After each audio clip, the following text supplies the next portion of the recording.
Hello, rebellious viewers. This is Tovrosh Pazan with the iPadBoardGames.org review of Sid Meier's Civilization Revolution 2. After a 2-decade-plus run as one of the most beloved of PC strategy franchises, Sid Meier's Civilization made the leap to console and mobile with the Revolution series, first landing on iOS in January of 2012. More than 2 years later, the sequel is upon us. Just how revolutionary is it?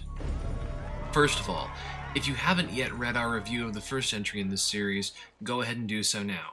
Don't worry, we'll wait. We'll even hum the Jeopardy theme or something. Do do do do do. Yeah, not too much though, copyright law is a bitch. Back? Good. You now know everything there is to know about the gameplay of this one. Well, that's not entirely true. There are certain points during gameplay where you will be randomly offered a selection of secondary objectives. You'll typically be presented with 4 and can choose one, and achieving it will confer some bonus on your civilization.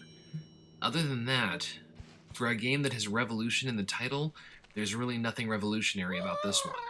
There are a few extra units and a few extra civilization leaders relative to the first one, but the goals are the same, the strategy is the same, the player count is the same. It's the same game, just slightly prettier.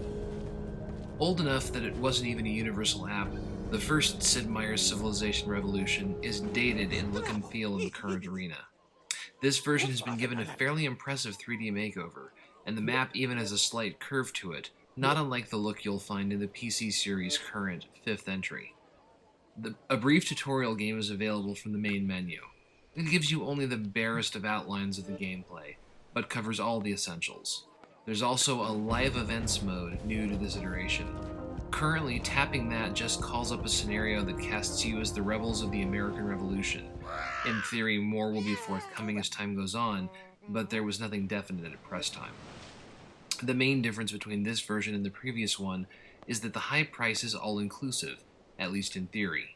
There are absolutely no IAPs to be found here, but the same was true for the first year of the life of the first game, and look how that ended up.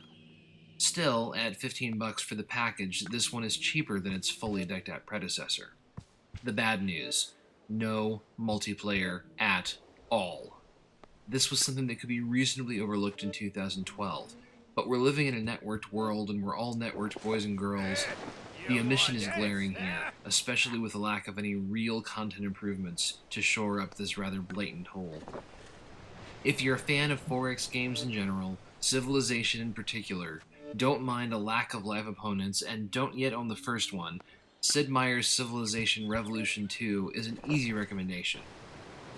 Unfortunately, we're not really sure how many people fit that narrow demographic.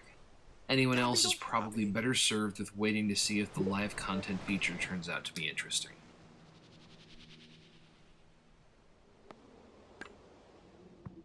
السلام المحتال بخاري إن شاء الله سالي مقام هاليديش